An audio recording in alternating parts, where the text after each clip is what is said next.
ناظرین کرام، تو بات چل رہی تھی الحم شریف کی تفصیل، اس کا تذکرہ اور الحم شریف کے معاملات، الحم شریف کے مشائل۔ تو ہم انشاءاللہ دوسری کلپ جو ہے پارٹ نمبر 2 میں شروع کرتے ہیں۔ صحیح مسلم اور سنن نسائی، ابن عباس میں جو ہے وہ رضی اللہ تعالیٰ عنہ سے روایت ہے، یعنی کہ صحیح مسلم شریف سے اور ابن عباس یعنی کہ اور نسائی سے، کہ ایک مرتبہ رسول اللہ صلی اللہ علیہ وسلم کے پاس جبرائیل امین بھی موجود ہوئے تھے، تو آپ نے اوپر کی طرف ایک آواز سنی۔ اللہ کے رسول صلی اللہ علیہ وسلم نے اوپر کی طرف ایک آواز سنی، جو جبرائیل علیہ السلام نے اپنی نظر آسمان کی طرف اٹھائی اور کہا کہ آسمان کا ایک ایسا دروازہ کھلا ہے۔ کوئی آواز آئی تھی اور اللہ کے رسول نے جب نظر اٹھائی تو آپ نے جبرائیل علیہ السلام نے بولا کہ ایک ایسا دروازہ کھلا جو آج تک آسمان کا دروازہ کبھی نہیں کھلا۔ زمین یعنی کہ آسمان کا ایسا دروازہ کھلا ہے، جو آواز آئی تھی وہ آسمان کا دروازہ کھلا اور ایسا کھلا ہے کہ وہ آج تک کبھی نہیں کھلا۔ تو اس دروازے سے ایک فرشتہ نکل کر نبی صلی اللہ علیہ وسلم کی خدمت میں حاضر ہوا۔ جو دروازہ آسمان کا کھلا تھا اللہ کے رسول صلی اللہ علیہ وسلم کی خدمت میں، اس میں سے ایک فرشتہ آیا اور اللہ کے رسول صلی اللہ علیہ وسلم کی خدمت میں حاضر ہوا، اور اس نے کہا کہ آپ کو بشارت ہو کہ آپ کو ایسے نور دیے گئے ہیں، یعنی کہ اس فرشتے نے بتایا کہ آپ کو ایسے نور دیے گئے ہیں جو آپ سے پہلے کسی نبی کو نہیں دیے گئے۔ ان میں سے ایک فاتحہ الکتاب اور دوسرے سورہ بقرہ کی آخری آیت ہیں، تو ان میں سے آپ جب بھی کوئی حرف پڑھیں گے تو اس کے مطابق آپ فرما لیجئے کہ جب آپ ان میں سے کوئی بھی حرف پڑھیں گے تو ان کے مطابق آپ کو عطا کر دیا جائے گا، ان کے مطابق آپ کو عطا کر دیا جائے گا، جو آپ چاہیں گے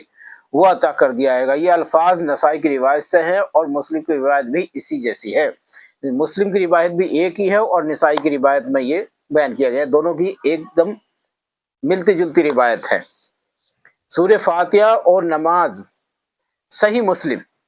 ابو ہریرہ رضی اللہ تعالیٰ عنہ سے روایت ہے کہ نبی صلی اللہ علیہ وسلم نے فرمایا کہ من صلی صلاۃ لم یفرغ فیہا وام القرآن فہی خراج، غیر نمام یعنی کہ جو شخص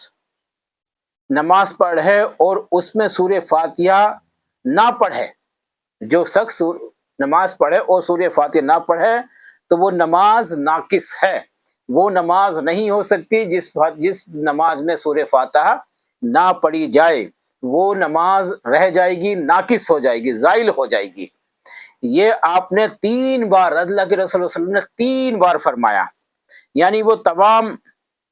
وہ نہ تمام ہے، یعنی کہ وہ نہ تمام ہوگی، وہ نماز اللہ کی بارگاہ میں قبول نہیں ہوگی، وہ ناقص ہو جائے گی۔ حضرت ابو ہریرہ رضی اللہ تعالی عنہ کی خدمت میں عرض کی گئی کہ جب آپ امام کے پیچھے ہوں تو بھی پڑھیں، اور آپ نے فرمایا کہ اپنے دل میں پڑھ لو، کیونکہ یہ میں نے رسول اللہ صلی اللہ علیہ وسلم کو یہ فرماتے ہوئے سنا ہے۔ آپ نے فرمایا، آپ فرما رہے تھے کہ قال اللہ تعالی قسمت الصلاۃ بینی و بین عبد نصفین والوزن ما شال فاذا قال العبد الحمد للہ رب العالمین قال اللہ تعالی حمدنی عبد وَإِذَا قَالَ الرحمن الرحیم مالک یوم الدین ایاک نعبد و ایاک نستعین اہدنا الصراط المستقیم صراط الذین انعمت علیہم غیر المغضوب علیہم ولا الضالین۔ یہ اللہ تعالیٰ فرماتا ہے کہ میں نے نماز کو اپنے اور اپنے بندوں کے درمیان 2 حصوں میں تقسیم کر دیا، اور میرے بندے کے لیے جو کچھ وہ ہے جس کا وہ سوال کرے، وہ بندہ جب وہ کہتا ہے الحمدللہ رب العالمین، تو اللہ تعالیٰ ارشاد فرماتا ہے کہ میرے بندے نے میری تعریف کی ہے، میرے بندے نے میری تعریف کی ہے۔ جب بندہ کہتا الرحمن الرحیم، تو اللہ تعالیٰ فرماتا ہے کہ میرے بندے نے میری ثنا کی ہے، میری حمد و ثنا بیان کی ہے۔ اور جب وہ کہتا ہے مالک یوم الدین، تو اللہ تعالیٰ فرماتا میرے بندے نے میری بزرگی بیان کی ہے، میری بڑائی بیان کی ہے۔ تو اور ایک مرتبہ اللہ تعالیٰ فرماتا میرے بندے نے میری اصلاح کی ہو، میری بڑائی بیان کی ہے، اور ایک مرتبہ فرمایا کہ میرے بندے نے اپنا معاملہ میرے سپرد کر دیا، یعنی کہ اللہ تعالیٰ فرماتا ہے ایک مرتبہ یہ بھی فرمایا ہے کہ میرے بندے نے یہ اپنا معاملہ، اپنی ذات کا معاملہ میرے سپرد کر دیا ہے، اب میرے اوپر ہے میں اس کے لیے کیا کرتا ہوں۔ جب وہ بندہ کہتا ہے کہ یا کا نعبد و یا کا نستعین، تو اللہ تعالیٰ فرماتا یہ میرے اور میرے بندے کے درمیان ہے، یہ تو میں جانوں اس کا ازل اس ہے، میں کیا دیتا ہوں، اور میرے بندے کے لیے وہ سب کچھ ہے جس کا وہ سوال کرے۔ اگر الحمد شریف پڑھنے کے بعد میں میرا بندہ مجھ سے سوال کرے گا تو اس کو وہ سوال کا جواب میں پورا فرما دوں گا، اور اس کی جو بھی اس کی حاجت ہوگی، جو بھی مجھ سے سوال کرے گا میں اس کی تمناؤں کو، دعاؤں کو، سوال کو پورا کر دوں گا۔ اور بندہ جب یہ کہتا ہے اہدینا صراط المستقیم اور صراط الذین انعمت علیہم غیر المغضوب علیہم ولا الضالین، تو اللہ تعالیٰ فرماتا ہے یہ میرے بندے کے لیے ہے، اور میرے بندے کے لیے وہ جو کچھ ہے جس کا وہ سوال کر رہا ہے، اور وہ سوال کرے میں اسے وہی چیز عنایت فرما دوں گا۔ تقریباً انہی الفاظ سے اس کو امام نسائی نے بھی یہی بیان کیا ہے، امام نسائی بھی اسی طرح انہی الفاظ کے ساتھ بیان کرتی ہے اپنی نسائی میں۔ بطریق اسحاق بن ابراہیم بن راہویہ یہ روایت کیا ہے۔ امام مسلم اور نسائی کی ایک روایت میں الفاظ بھی ہیں، فَنِصْفُهَا لی وَنِصْفُهَا عَبْدِ وَالْعَبْدِ مَا سَالَ، تو اس کا نصف حصہ میرے لیے اور نصف حصہ میرے بندے کے لیے ہے۔ اللہ تعالیٰ فرماتا ہے کہ آدھا حصہ میرے لیے ہے اور آدھا حصہ میرے بندے کے لیے ہے، اور میرے بندے کے لیے وہ جو کچھ، وہ سب کچھ ہے جو اس کا وہ سوال کرتا ہے، وہ سوال کرے،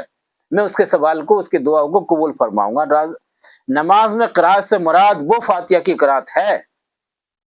ملاقطہ فرمائے کہ اس حدیث میں الفاظ صلاۃ سے مراد وہ قرات ہے، جیسا کہ حسب ذیل ارشاد باری تعالیٰ نے ابھی پیچھے ارشاد فرمایا ہے، وَلَا تَجْهَرَ بِصَلَاتِكَ وَلَا تُخَافِتْ بِهَا وَابْتَغِ بَيْنَ ذَلِكَ سَبِيلًا۔ یہ بنی اسرائیل کی سورہ 110 اور 17 ہے، اور نماز نہ بلند آواز سے پڑھیں اور نہ آہستہ، بلکہ ان کے بیچ کی طریقہ کار سے اختیار کریں۔ اللہ تعالیٰ نے بنی اسرائیل کے اندر، سورہ بنی اسرائیل میں اس آیت کے اندر یہ ارشاد فرما دیا ہے کہ آواز زیادہ بلند آواز سے بھی نہ پڑھو اور اندر سے بہت دھیمی آواز سے بھی نہ پڑھو، بلکہ بیچ کی آواز سے، آہستہ طریقے سے بیچ کی آواز سے نماز پڑھیں۔ اس آیت میں بھی یہ بھی صلاۃ سے مراد نماز میں قرات سے، جیسا کہ بخاری میں ابن عباس رضی اللہ تعالیٰ اس کی صراحت کی ہو موجود ہے۔ تو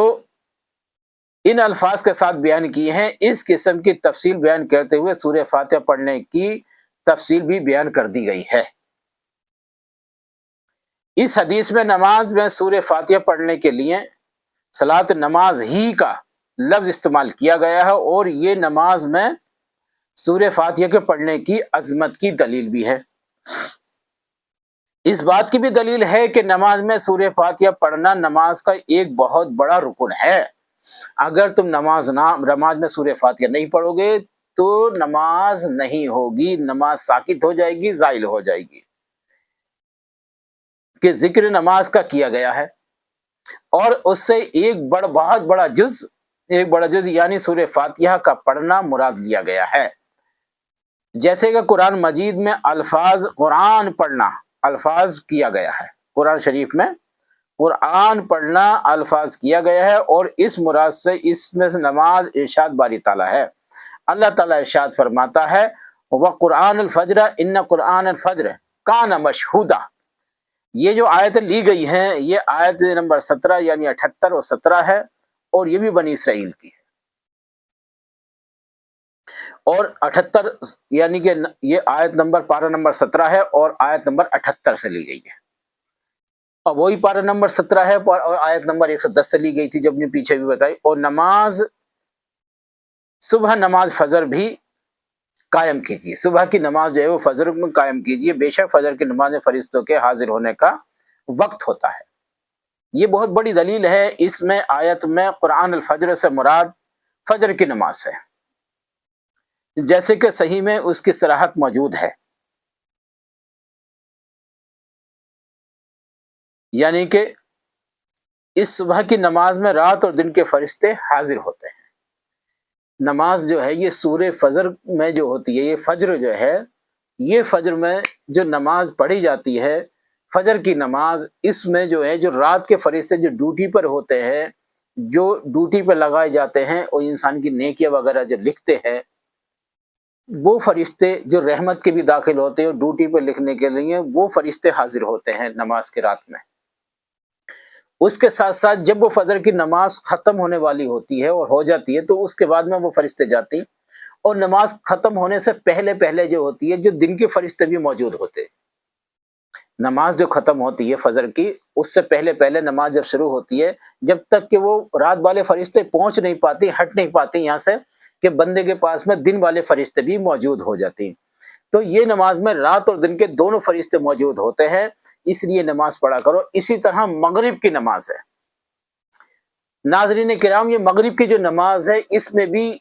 دن کے فرشتوں کی ڈیوٹی جو ہوتی ہے وہ دن تک ہوتی ہے، اور وہ مغرب کی نماز کے بعد ہی فارغ ہوتے ہیں اور وہ چلے جاتے ہیں، لیکن نماز مغرب سے پہلے پہلے رات کے فرشتے بھی موجود ہو جاتے ہیں۔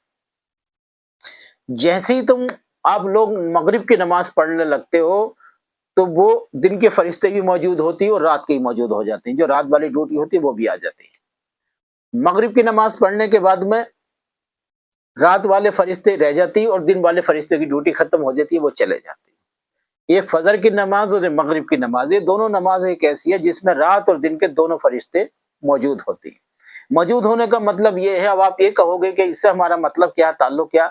تعلق کا مطلب یہ ہے وہ فرشتے نمازوں کو لکھتی ہیں، اللہ کی بارگاہ میں وہ ہم سے ہماری سفارش کرتی ہیں، تو اللہ تعالیٰ فرماتا ہے ان فرشتوں کی سفارش کو میں اپنی بارگاہ میں قبول و مقبول فرما لیتا ہوں۔ یہ دو نمازیں تو سبھی بہتر ہے، لیکن یہ دو نمازیں تو خاص طور سے آپ پڑھیے، اور فجر کی نماز اور مغرب کی نماز قضا نہ کیجیے، اس میں دونوں وقت کے فرشتے موجود ہوتی ہیں۔ تمام نماز میں سورہ فاتحہ کا پڑھنا واجب ہے، کوئی بھی نماز ہو، کسی بھی نماز ہو، اس میں سورہ فاتحہ کا پڑھنا واجب ہے، امام ہو یا مقتدی ہو یا اکیلا ہو نماز پڑھنے والا، اس میں ساری تفصیل سے معلوم ہوا ہے۔ نماز میں سورہ فاتحہ کا پڑھنا از بس بہت ضروری ہے، اس پر علماء کا اتفاق ہے، اور مذکور کو حدیث سے بھی یہ بھی معلوم ہوتا ہے۔ یہ بات بہت بڑی معاملات کی ہے، اور ایک بات ہم آپ کو سمجھا دیں، یہ جو بات بتائی گئی ہے یہ امام شافعی کے مسائل سے بتائی گئی ہے کہ آپ اکیلے ہو یا جماعت کے پیچھے ہو یا جماعت کے ساتھ پڑھ لو نماز، تو آپ اس میں سورہ فاتحہ پڑھیں۔ یہ سورہ فاتحہ پڑھنے کا مسئلہ جو ہے یہ امام کے پیچھے بھی اور اکیلے تنہائی میں بھی، یہ امام شافعی رحمۃ اللہ علیہ کے مسائل سے ثابت کیا گیا ہے۔ اس میں مختلف معاملات ہیں، اور امام اعظم کے معاملے میں یہ فرمایا گیا ہے کہ امام اعظم کا مسئلہ اس میں یہ ہے، اس پہ یہ اتفاق ہوتا ہے امام اعظم کے مسئلے میں کہ امام اعظم رحمۃ اللہ علیہ جو تھے وہ انہوں نے جو ہے، آپ نے فرمایا جب ہمارے امام نماز پڑھے اور سورہ فاتحہ قرات کرے تو ہمیں سورہ فاتحہ پڑھنے کی ضرورت نہیں ہے، اور ہم جب سورہ فاتحہ پڑھیں گے جب امام ہمارے سامنے آگے نہیں ہوگا، ہم اکیلے تنہائی میں نماز پڑھیں گے تو ہمیں سورہ فاتحہ پڑھنے کی ضرورت ہے، اور جب امام ہمارے آگے نماز پڑھ رہا ہے اور ہم امام کے پیچھے نماز پڑھ رہا ہے تو ہمارے بدلے کی جو نماز کا یہ سورہ فاتحہ ہے وہ امام پہ فرض وہ پڑھتا ہے تو وہ ہماری ہو جاتی ہے۔ یہ امام اعظم کا مسائل ہے، اور اس میں جو ہے حضرت امام شافعی کے معاملہ ہے، تو امام شافعی نے فرمایا ہے کہ آپ امام کے پیچھے ہو یا اکیلے میں تنہائی میں ہو، آپ کو جو ہے نماز میں سورہ فاتحہ پڑھنا ہے۔ تو بہرحال ہم نے دونوں مسائل آپ کو بتا دیے ہیں، اب اس پہ آپ کا اتفاق ہے، آپ جیسا آپ کو بہتر لگے، کون سے امام کو آپ مانتے ہو، آپ ان کے امام کے پیچھے آپ چلیے۔ امام چاروں برحق ہے اور کوئی بھی امام غلط نہیں ہے. آپ جو ہے اپنے حساب سے آپ چلیے، آپ جس امام کو مانتے ہو گے. تو اس پر علماء کا اتفاق بھی ہے، اور فرمایا ہے کہ جو شخص نماز پڑھے اس پہ سورہ فاتحہ نہ پڑھے تو اس کی نماز ناقص ہے اور نماز نہیں ہوگی. یہ حضرت جو ہے امام شافعی رحمۃ اللہ علیہ کا فرمان ہے. اس حدیث میں جو لفظ استعمال ہوا ہے اس کے معنی ناقص جیسا کہ خود ہی حدیث میں ہے، اس کے ساتھ معنی وضاحت کر دی گئی ہے، اور یہ وضاحت کر دی گئی ہے کہ یہ جو معاملات ہیں یہ حدیث سے ہے، یعنی حضرت امام اعظم کی حدیث سے بتاتے ہیں، اور اللہ کے رسول صلی اللہ علیہ وسلم کی کوئی حدیث بھی بیان کی ہے انہوں نے، اور حضرت امام شافعی بھی حدیث بیان کرتی، انہوں نے بھی اللہ کے رسول صلی اللہ علیہ وسلم کے صحابہ کی حدیث بیان کی ہے. تو اس پہ جو ہے یہ اتفاقت ہونا کا، لیکن آپ اپنے حساب سے چلیے، آپ جس امام کو مانتے ہو، اور اس میں کوئی بھی ضد و زہد و بحث نہ کی جائے. آپ پہ جس اتفاق، جس بھی آپ مولانا کو، جو ان سے بھی آپ جو ہے امام کو مانتے ہو، آپ اس پہ ہی چلیے، اپنے کے مسائل سے اپنے چلیے، کسی سے بھی ضد و زہد و مسائل میں ضد و زہد و بحث نہ کریں. اسی طرح صحیحین میں بھی عبادہ رضی اللہ تعالیٰ سے روایت ہے، رسول اللہ صلی اللہ علیہ وسلم نے فرمایا ہے جو شخص سورہ فاتحہ نہ پڑھے اس کی نماز نہیں ہوتی. یعنی کہ آپ نے فرمایا جو شخص سورہ فاتحہ نہ پڑھے اس کی نماز نہیں ہوتی. اور صحیح ابن خزیمہ اور صحیح ابن حبان نے بھی یہ فرمائی ہے. ابن حبان بھی یہی فرماتے ہیں جو ابھی پیچھے ہم نے روایت کی ہے کہ جس نے سورہ فاتحہ نہ پڑھے، اور صحیح ابن خزیمہ میں بھی یہی بات روایت فرمائی ہے کہ جو ابو ہریرہ رضی اللہ تعالیٰ عنہ سے بھی روایت ہے کہ رسول اللہ صلی اللہ علیہ وسلم نے فرمایا ہے کہ فرمایا وہ نماز کافی نہیں ہوئی جس میں ام القرآن یا سورہ فاتحہ نہ پڑھی جائے. تو ابن حبان بھی اور ابن خزیمہ بھی یہی فرماتے ہیں، اور ابو ہریرہ رضی اللہ تعالیٰ عنہ سے بھی یہی چیز روایت بیان کی گئی ہے کہ آپ جو ہے سورہ فاتحہ پڑھیں انشاءاللہ، اور اگر سورہ فاتحہ نہ پڑھیں گے تو آپ کی نماز ناقص ہے اور نماز نہیں ہوگی. اسی موضوع کی اور بھی بہت سی حدیثیں موجود ہیں، لہذا ہر نمازی کے لیے واجب ہے کہ وہ خود امام ہو یا مقتدی ہو یا اکیلا ہو، نماز پڑھا ہو، کہ تمام نمازوں کی ہر رکعت میں سورہ فاتحہ پڑھے، اس کے بغیر 4 رکعت ہی نہیں ہیں. حافظ ابن کثیر فرماتی اس بات کو، وہ امام شافعی کے مسئلے سے فرماتی ہیں، اور امام اعظم کے مسئلے سے ہم نے بھی بتا دیا آپ کو. تو یہ آپ کے اپنے اوپر ہے، لیکن سورہ فاتحہ پڑھنا ضروری ہے، اور سورہ فاتحہ کی دلیل بہت مشتمل ہے، انشاءاللہ اس کے مسائل بھی بہت مشتمل ہیں، بہت وسیع ہیں. تو اس کی تفسیر اور حکام اللہ تعالیٰ نے فرمایا ہے، خذ العفو و امرو بعرفی و ارد عن الجاہلین و اما ینزغنک من الشیطان نعوذ نزع فاعوذ باللہ انہ سمیع علیم. یہ جو آیت ہے سورہ اعراف کی، اور آیت نمبر 200 اور 199 ہے، پارہ نمبر 7 ہے اس کا. اس میں بھی یہی بات فرمائی گئی ہے، اور آپ نے فرمایا اے پیغمبر عجو اختیار کیجئے اور نیک کام کرنے کا حکم دیجئے، وہ حکم دیجئے جس میں نیک کام ہو، اور جاہلوں سے کنارہ کیجئے. جاہل ہو، بحث کرتے ہوں، پریشان کرتے ہوں اور فضول بات کرتے ہوں تو ان سے کنارہ کشی کیجئے. اگر شیطان کا کوئی وسوسہ آپ کو ابھارے تو اللہ سے پناہ مانگیے. اللہ تعالیٰ فرماتا ہے کہ مجھ سے پناہ مانگیے اگر کوئی بھی شیطان جو ہے آپ کو ابھارتا ہے اور وسوسہ آتا ہے تو اللہ سے پناہ مانگیے، اور بے شک اللہ سننے والا ہے اور سب کچھ جاننے والا ہے. وہ سنتا ہے اور سب کچھ جانتا ہے، اس لیے جو ہے وہ آپ اس سے پناہ مانگیجیے. اور فرمایا اللہ تعالیٰ نے قرآن شریف کے اندر ہے، فرمایا ادفع باللتی ہی احسن السیئۃ نحن اعلم بما یصفون وقل ربی اعوذ بک من ہمزات الشیاطین اعوذ بک ربی ان یحضرون. یہ جو آیت ہے، یہ آیت جو ہے مومنوں، یہ مومنون کی آیت ہے، اور آیت نمبر 98 96 اور بری بات کے لیے اللہ تعالیٰ فرماتا بری بات کے جواب میں ایسی بات کیجیے جو نہایت ہی اچھی ہو. اس آیت کے عوض میں اللہ تعالیٰ فرماتا ہے، یہ آیت کا ترجمہ ہے۔ جب کوئی انسان سے آپ سے کوئی غلط بات کرے، بری بات کرے، تو اللہ تعالیٰ کا حکم ہے قرآن شریف کے اندر اس کے بدلے میں اچھی بات کی ہے۔ اور یہ جو کچھ بیان کرتے ہیں ہمیں وہ خوب معلوم ہے، اللہ تعالیٰ کہتا ہے ہم خوب جانتی جو یہ کچھ بیان کرتے ہیں، بات کرتے ہیں، اور کہیے کہ اے میرے پروردگار، میں شیطانوں کے وسوسے سے تیری پناہ مانگتا ہوں۔ اللہ تعالیٰ فرماتا، اللہ کا حکم ہے کہ اور کہیے اے پروردگار، میں شیطانوں کے وسوسے سے میں تیری پناہ مانگتا ہوں، اور اے میرے پروردگار، میں اس سے بھی تیری پناہ مانگتا ہوں جو میرے پاس حاضر ہوں۔ اسی طرح فرمایا ادفع باللتی ہی احسن فاذا الذی بینک وبینہ عداوۃ فإنہ ولی حمیم وما یلقاھا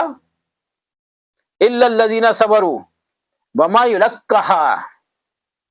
الا ذو حظ عظیم وَإِمَّا يَزَغَنَّكَ مِنَ الشَّيْطَانِ الرَّجِيمِ نَزْغٌ فَأَعِوذُ بِاللَّهِ مِنَ الشَّيْطَانِ إِنَّهُ هُوَ السَّمِيعُ الْعَلِيمُ۔ یہ جو ہے حامیم سجدہ ہے، سورہ سجدہ ہے، اور انشاءاللہ تعالی آیت نمبر 36 سے 34 سے 41 ہے۔ اس میں اللہ تعالیٰ نے برائی کا ایسے طریق سے جواب دیجئے جو بہت اچھا ہو، برائی کا جواب جو ہے اچھائی سے دیجئے، اور ایسا کرنے سے آپ دیکھیں گے کہ جس کے ساتھ آپ کی دشمنی بھی ہو وہ آپ کے گرم جوش دوست ہو جائے گا۔ اگر آپ سے کوئی دشمن بھی کرتا ہوگا تو انشاءاللہ تعالیٰ آپ کی اس اچھائی سے وہ آپ کا دوست ہو جائے گا، اور یہ بات آپ لوگوں کو حاصل ہوتی ہے جو برداشت کرے، یہ انہی لوگوں کو حاصل ہوگی جو برداشت کرے گا، کرنے والے ہیں انہیں نصیب ہوتی ہے، اور بڑے صاحب نصیب ہیں وہ لوگ جنہیں یہ بات نصیب ہوتی ہے، برائی کا بدلہ اچھائی سے دیتے ہیں۔ اور اگر شیطان کی جانب سے کوئی وسوسہ آپ کو ابھارا ہے، شیطان کی جانب سے کوئی وسوسہ آپ کو ابھارا تو اللہ کی پناہ مانگ لیا کریں۔ یاد رکھیں کہ آپ لوگ جو ہے اللہ کی پناہ مانگ لیا کریں، اس میں ہی بہتری ہے اور اچھائی ہے انشاءاللہ تعالی۔